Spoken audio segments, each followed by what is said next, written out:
In the name of Allah, the most beneficent, the most merciful. Assalamu alaikum. My name is Emilia. I'm from South Africa. I moved to the United States in 2007. I was always intrigued. I've been living here for 4 years, and there was something missing. I just didn't know what it was, and I just started going to the mosque. And I was there every Friday, but I still had questions. There wasn't anybody in the mosque to answer my questions, because obviously everybody comes to Jummah prayer, and after that some people have to rush back to work. So I didn't really know who I can talk to. So I started doing some research, watching videos, and then I was looking for dawah centers close to my area, and I came across the Why Islam Center. So I came in here and I had a nice long conversation with the sister, and then I took my Shahada. And ever since then, Why Islam has been really helpful. They offer Arabic classes online, so you don't have to come in every day. If you have a really busy schedule, you can just log in. And they also offer start beginners classes for new Muslims, which has been really helpful. And they have it's like a family, because when I found out that my father had passed away, I actually called this place first, and I came here and I spoke with the lady upstairs. So they've been really helpful. I feel like a new person. It's definitely, my life has changed a lot, which has been good. I obviously pray, and that's been very, very helpful. Especially after my father passed away, I remember the first thing I did was I prayed, and that helped. It was like a soothing, a comforting thing. That was the hard part, because obviously, my mom's Christian, and she also has her other traditional beliefs. So she didn't really understand why I took it and why I became Muslim. But she's now eventually starting to understand. And I had told my dad, mashallah, before he passed away, and he was just happy with it. He was always just about, you have to pray. But my mom was hard to let her know, that, because people, obviously the first thing they're going to go is oh, it's a strict religion. Why would you do that? But, every religion is strict. That's how I see it.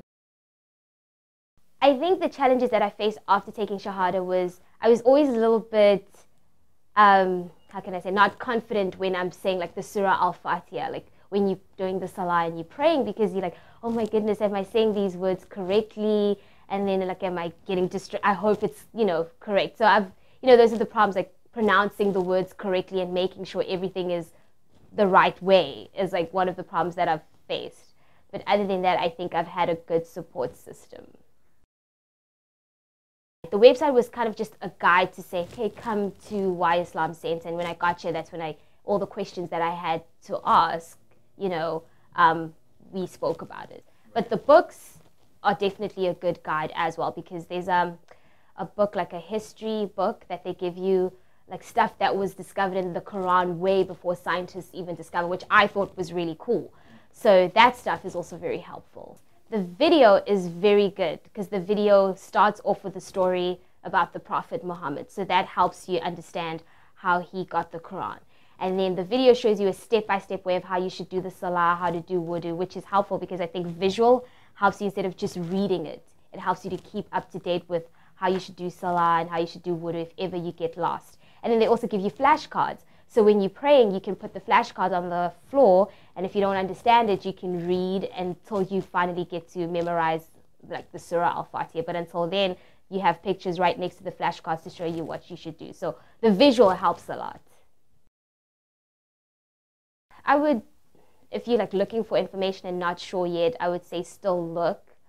But also it's for me personally, how I felt is if you're sure about something and that's the path you want to follow, I think you should take your Shahada and then follow the steps of being with people that are going to help you and guide you through it and stuff. Because if you are not, if you constantly just looking, you will never fully understand. That's how I feel about it. That's I've always, because I come from a country, South Africa, where we've had Muslims, and you catch a train or a taxi with someone that's wearing a hijab and it's not a problem. But here in the United States, people stay. Even when I come back from Jummah, people look at me and you're like, I'm not oppressed. I'm not oppressed. I'm wearing this because I want to wear it. After taking my Shahada, though, then I noticed that, oh my goodness, a lot more things are happening that is not, you know, that is not right, that I feel is not right. I think everybody has the right to practice their religion.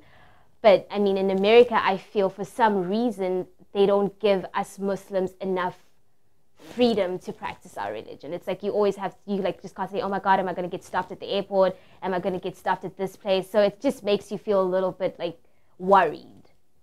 And after I took my Shahada, I read this article actually where they were, I guess, what happened in Newark with the Muslims in Newark. And I was like, that is not fair. Like these, you know, you have students that just want to be together and discuss, you know, Islam. And then all of a sudden you can't really do that because you don't know if you're being watched or, you know, so it's very interesting, the dynamics. My response is that I think people have misinterpreted Islam, because the more I study about it, it's the more I see that it actually is a peaceful religion. But people have misinterpreted what it really is about. People just are assuming without really knowing about the actual religion. So